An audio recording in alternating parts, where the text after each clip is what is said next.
Cuhudlar yaşadıkları cəmiyyətlərdə digər xalqlara qarşı törətdikləri çirkin əməllərə görə tarixin müxtəlif dövrlərində təqib və qovulmalara məruz qalıblar. Tarixdə bunun çoxsaylı nümunələri mövcuddur. Yaxın günlərdə Cuhudların Bakıya gəlişini nəzərə alaraq onların dünya xalqları tərəfindən qovulma səbəbləri barədə olan faktların bir neçəsini qeyd etməklə xalqımızı yaxınlaşan təhlükə barədə məlumatlandırmaq istəyirik.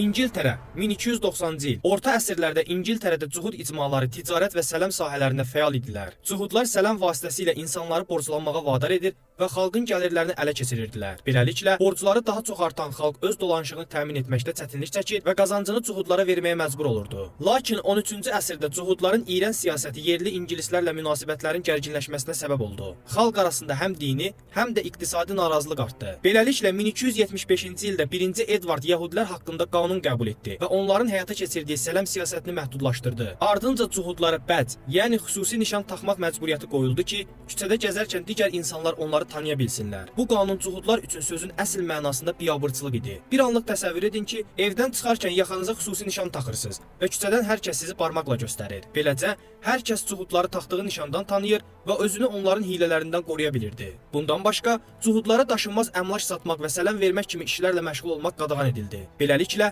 qəbul edilən qərar nəticəsində ingilislər öz mal və mülklərini cuhudlardan qorumağa başladılar. 18 iyul 1290-cı ildə 1-ci Edvard bütün cuhudların 1 noyabra qədər İngiltərəni tərk etməsi barədə fərman verdi. Təxminən 3000 cuhud ölkədən qovuldu. Cuhudların qovulma şərtləri isə belə idi. 1. Cuhudların borclandırdığı ingilislərin ödənişləri kralın ixtiyarına keçdi. 2. Cuhudlara məxsus evlər, sinaqoqlar və digər daşınmaz əmlak dövlət mülkiyyətinə çevrildi. 3. Onlara yalnız özləri ilə daşıya bildikləri əşyaları götürməyə icazə verildi. 4. İngiltərədə cuhud icmasının rəsmi qayıdışı 1656-cı ilə qədər qadağan edildi. Bu hadisə sonradan digər Avropa ölkələri üçün nümunə oldu və cuhudların qovulması dövlət siyasətinə çevrildi.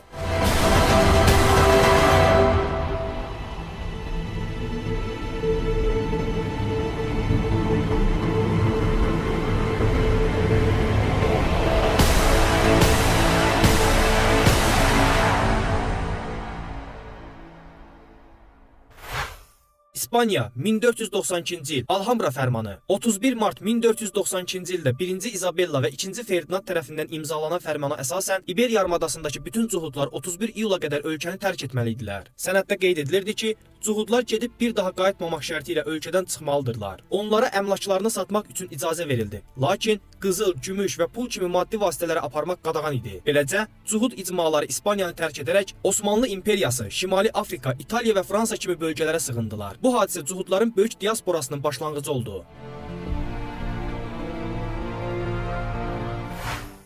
Fransa 1306-1394-cü illər. 12-ci 13-cü əsrlərdə Fransada cuhudlar ənənəvi olaraq ticarət, bankçılıq və maliyyə sahələrində çalışırdılar. Əslində isə onlar müxtəlif adlar altında sələmçilik fəaliyyəti göstərirdilər. Cuhudlar tez bir zamanda feodallar və kralları onlardan borc almağa vadar etdilər. Lakin borclandırma siyasəti və xalq arasında yaratdıkları narazılıq nəticəsində cuhudların sələm fəaliyyətinə qarşı nifrət artmağa başladı. 1306-cı ildə Kral 4-cü Filip cuhudları ölkədən qovdu. Belə ki, onların əmlaklarını müsadirə etdi, borc sənədlərini yandırdı və təxminən 100 min nəfər ölkədən çıxartdı. 1394-cü ildə Kral Charles bu siyasəti yenidən tətbiq etdi və yəhudilərin Fransaya 200 ilə yaxın qayıtmasına icazə verilmədi.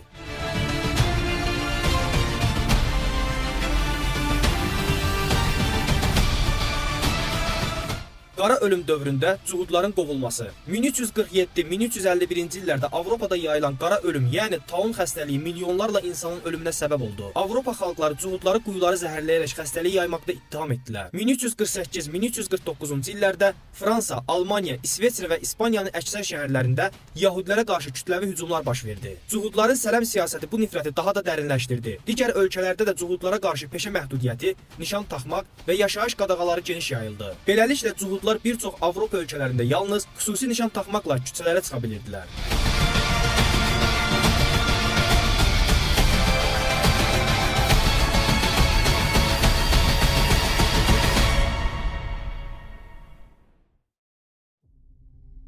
Polşa, Yəhudilərin qızıl dövrü 14-17-ci əsrlər. Avropada təqiblər artarkən Polşa kralı Kazimir Böyük cuhudları ölkəsinə dəvət etdi və onlara ticarət və elm sahəsində azadlıq verdi. Minlərlə cuhud Polşaya köçdü və burada öz məktəb və məhkəmələrini yaratdı. 17-ci əsrə qədər Polşa cuhudlar üçün Avropada ən təhlükəsiz və rifahlı ölkə sayılırdı. O dövrdə belə bir deyim vardı: Cənnət İtaliyadadır, cəhənnəm Almaniyada, amma Yəhudi üçün yer Polşadadır.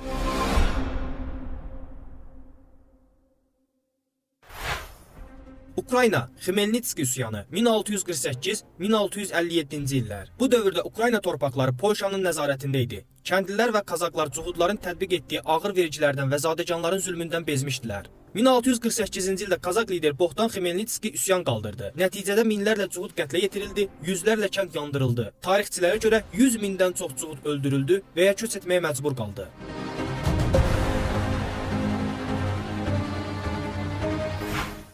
Rusiya imperiyasında cuhudların vəziyyəti 1791-1917-ci illər. 1790-cı illərdə Rusiya Polşanın böyük hissəsini ələ keçirdi və milyonlarla cuhud bir anda Rusiya vətəndaşına çevrildi. Çar hökuməti onları nəzarət altında saxlamaq üçün indiki Ukrayna, Belarusiya, Litva və Polşanın bəzi hissələrinə xüsusi bölgə yaratdı.